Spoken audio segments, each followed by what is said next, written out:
Good day and welcome back to another Dbz Dokkan level video.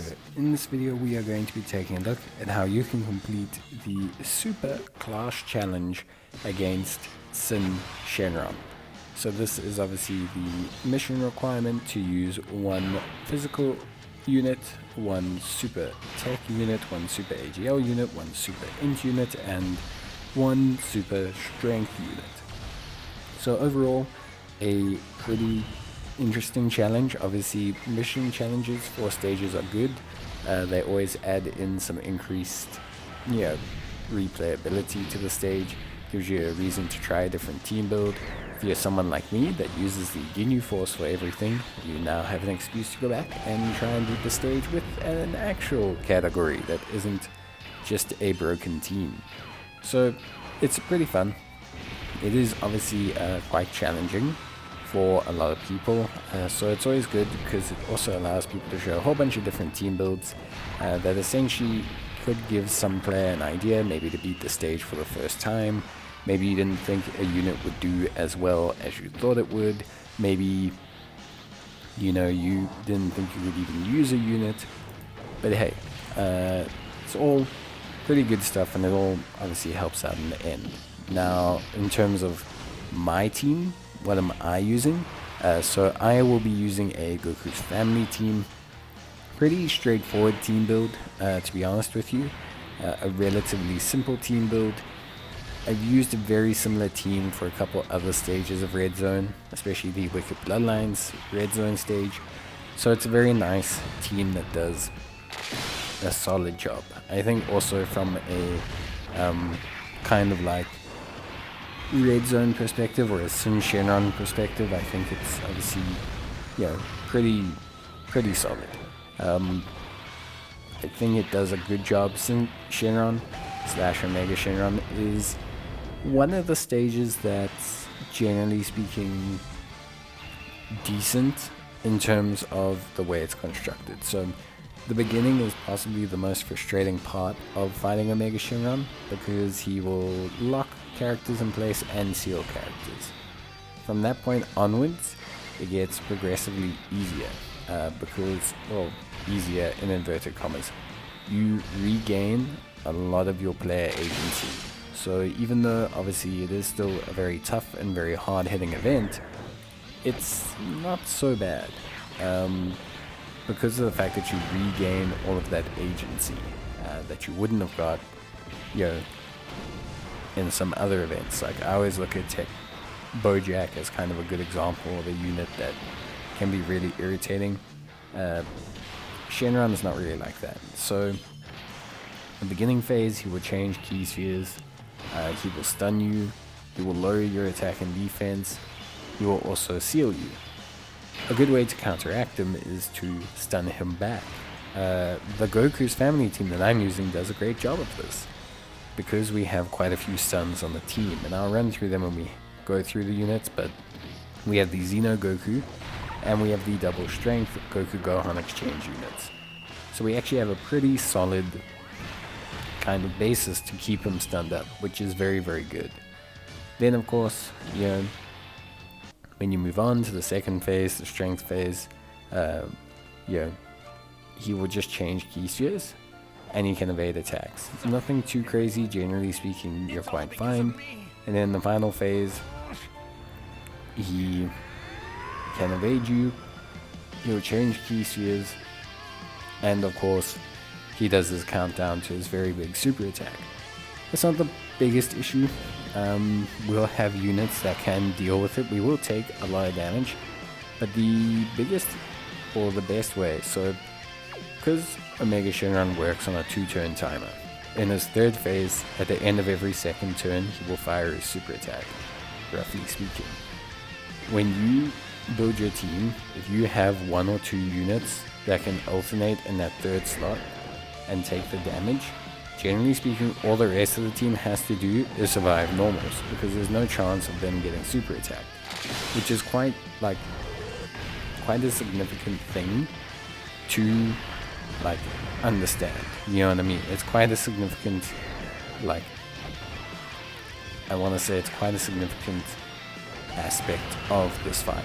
That once you understand that you only need 2 units, maybe even 1 unit only that can soak up the damage, then generally speaking you actually tend to do quite well.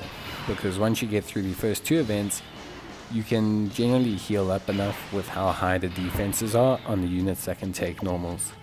So yeah, pretty much very, very, not simple, but there's like a good strategy you can bring to Mega Shenron fights, which is why he doesn't feel as hard as fights like Broly, or obviously as hard as some other fights.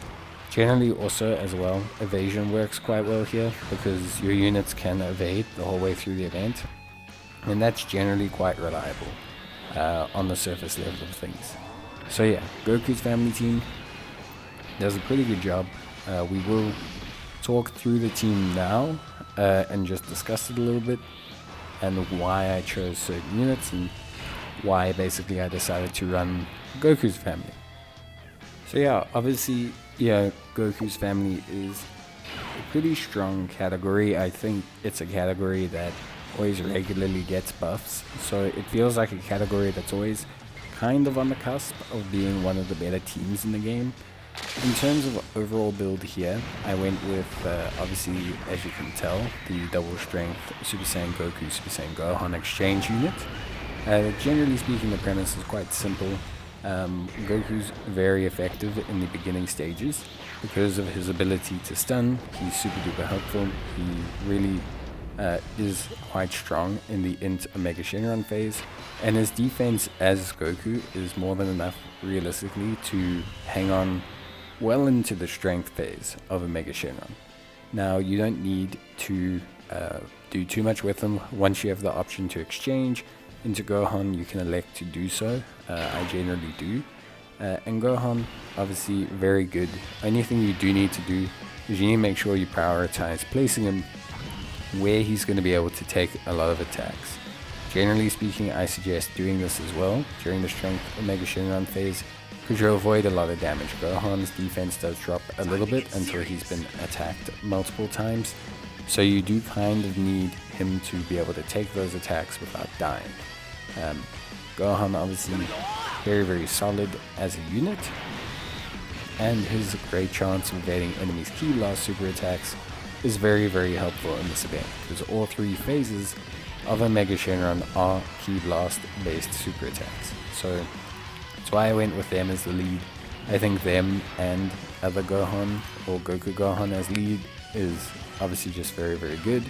They give each other a whole bunch of bonuses, they boost each other a lot, and they have a great link set with the majority of the team. Then obviously, I've gone with the Super Saiyan Goku, the brand new powerful comeback one that released in the first part of the worldwide celebration. Just a very, very solid unit. Just a unit that's great. Guard capabilities, obviously super duper helpful. Attacks effective against all types. The revive, which you've already seen in combat, his ability to just tank really well after taking his first initial hit, his stacking of defense, and just pretty much everything about him. We also have the active skill, which is super helpful. We'll be using it during the Omega Shenron phase. And yeah, overall, I think Goku is a pretty solid unit. I would say, he's helped a lot to bring a lot of teams into relevancy. Having a first slot tank is really, really good. Obviously, Goku can still take a lot of damage, and if he doesn't get his first initial hit off, he can take a lot of damage. And also, if he doesn't stack enough, he can still obviously take a lot of damage. He doesn't have damage reduction or anything, but for the most part, with his guard, with his stacking of defense, he generally does a very, very good job in this team. Alongside him, we're obviously going with the transforming Namek Goku, a very, very, very strong unit after his EZA. I think a lot of people saw his EZA and were skeptical. Personally speaking, he just looks really good. I do have him at Rainbow, so that does obviously skew my viewing of him quite a bit. But generally speaking, in his first form, he's enough to survive the initial Omega Shenron stage, but really his strength comes from when you transform into the Super Saiyan stage and you have that guard capability, you have that stacking of defense. All of that's really where he starts to shine. It can be a little bit, I don't want to say misleading, but it can be almost imperative to make sure that he basically gets his transformation off. Because if you have the transformation off, you are going to be in a lot more powerful position for later on in the fight. So the fortunate thing is that there's good synergy in the timings between when he gets his transformation and when the rest of the team kind of peaks in power as well. So you do generally manage to get it off with good capabilities. But yeah, if you don't get it off and you enter like the strength Shenron stage, it is possible you'll take too much damage, especially if he gets supered. But that's really the only risk. Beyond that, he's really, really solid. He does a great job. The guard capability, it can sometimes not proc, but when it does, he is basically a beast for 4 more turns. And that's generally enough to cause quite a lot of problems for Omega Shenron, at least on the face of things. Then, across from there, we have a couple, not left field, but not so often spoken about units anymore, although all 3 are very, very good units, especially in an event like this that's constructed in this manner. So the first of those units is obviously the Int MUI Goku. So the Trans-Dimensional Instinct Goku is very, very solid. Obviously, after his EZA, he became a lot better, I think, overall.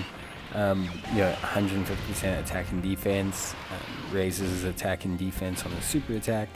And then when he transforms, when you do obviously fall below the 50% health threshold, you get Ki +3, attack and defense of 200 and 100% respectively, but you get that great chance of evading the enemy's super attacks, which is really good. 70% chance to evade attacks, and then not to mention you also get the guaranteed evasion the turn after he transforms, which means generally speaking the first turn he transforms you can kind of just stick him in harm's way and just basically deny everything from the opponent. So he's very, very solid. He can take a little bit of time to build up, especially if you put him off rotation. Like you'll notice in this lineup, I am kind of putting him off rotation. If you have like a Rainbow AGL MUI Goku and you want to pair him up with this Goku, that's a very good pairing to try. My AGL UI Goku is only at 69%. I think he needs a little bit more defense to be truly viable in this kind of event. Maybe with some link leveling, defensive gear, stuff like that, you can be good. Obviously some people have kind of fallen prone to building him into full evasion, which I don't advise at all, but to each their own. If you want to, you can. It's just going to depend on how well you want to utilize the unit, basically.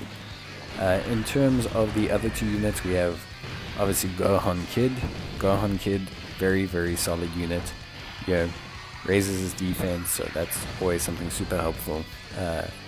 Causes immense damage to the enemy. Another great stunning unit for that first phase as well, against the first Omega Shenron, because he does have the chance to stun him. Obviously it's only a 1-turn stun, but the stun is still a stun nonetheless.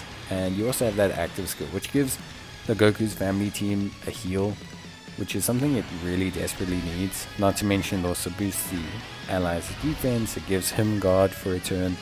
He's just generally speaking a very, very solid unit. You can sleep on him a little bit, but if you've got him, try him out. He's a great floater. I've kind of gotten used to this notion of using him as a floating unit, letting him stack up a little bit when I can afford to during the strength phase and that, and then just kind of floating him off, letting him use that active skill, and just letting him do some decent damage that way. It really can work out. He's a great unit from that perspective. And then finally, last but not least, you've obviously seen him throughout the video, the Xeno Goku, just simple unit, greatly raises attack and defense of 120%, an additional attack of 100% when there's another Goku's family category ally on the team, and he gets Goku's family category allies key +2 and attack and defense of 40%. So just a very good unit. Link-wise, he's very solid as well. I think for the most part, he's very good. Obviously, during the strength phase, you do need to watch out a little bit then, but yeah, generally speaking, you're quite fine. You'll see here, for example, we use Gohan's active skill. Obviously, just really helped us out. That ability to heal up and obviously give boosted defense as well to our allies is very, very good. You can see there that we've got Gohan, obviously just taking his stacks. He's got his guard active. He's got huge defense at this point. And yeah, he's just generally speaking a very, very good unit. Yeah, he's going to just soak up all that damage, do very well. Then we've got Gohan here. Unfortunately, his attacks evaded, but also just a unit that's going to do a great job. And then we've got the PHY Goku, who, okay, won't have the highest defense because he's obviously been stacking off rotation mainly, but his evasion is kind of where things are going to matter the most. We do get fortunate in that we don't even need to contemplate that, but generally speaking, we have a good time. Here's where we had to make a little bit of a decision. We had to decide if we put the Super Saiyan Goku, you know, whether to use him, to not use him as the tanking unit. Generally speaking, I went with the Xeno Goku because, yeah, if the Tech Goku took a hit beforehand, he would possibly have more defense and obviously the same guard. But I just thought I'd go with the reliability of the Xeno Goku. Just keep letting him sit off rotation. He will hopefully additional super, which he did, and then we had quite a fair amount of defense. We could have technically stuck any Goku in the way. The only real gamble would have been the Strength Namek Goku, because if his guard did not active, we would have died. Because Mega Shenron does throw quite a hefty super attack. I think it's 1.5 or 1.6 million around there. And it can do quite a bit of damage, especially if you don't have type advantage. And you'll see here we have this Goku with type advantage with over 450,000 defense, and he still takes 430k. So it is obviously something very intense. Again, we do get lucky in a sense in that we have, like I said, we have high defenses at this point, so we can just generally be left to our own devices and be fine. You'll see we've got the Gohan, who will be fine. We healed up from the AGL Gohan as well, all the orbs there. He's stacked well enough that he's handling everything perfectly fine now. So yeah, and obviously we do finish off Shenron as well this turn. So it took a little bit of time, but generally speaking, it was actually quite a simple run. It was a very safe run. I think the Goku's family team is a team that can struggle in the beginning, but once it gets going, it is generally very, very safe. And I think that will appeal to some players. I think some players will definitely enjoy that aspect of it, the simplicity of it, the safety of it. But I think, yeah, for the most part, you can take a little bit of time, but once you get it going, I think they're very, very, very strong. So yeah, that's going to be it from me. I hope this helps you guys out if you are interested in the challenge. If not, yeah, you're always welcome to try a different team build. But yeah, this was mine. I think it works great, and it didn't take too many tries. I think this was my 3rd or 4th try. I think I had to go for a reset. But yeah, generally speaking, it was pretty easy. And yeah, it just takes a while, but once it gets going, you're very, very safe. So yeah, that's going to be it for me. Hope you guys enjoyed the video. I'll see you next time. Bye.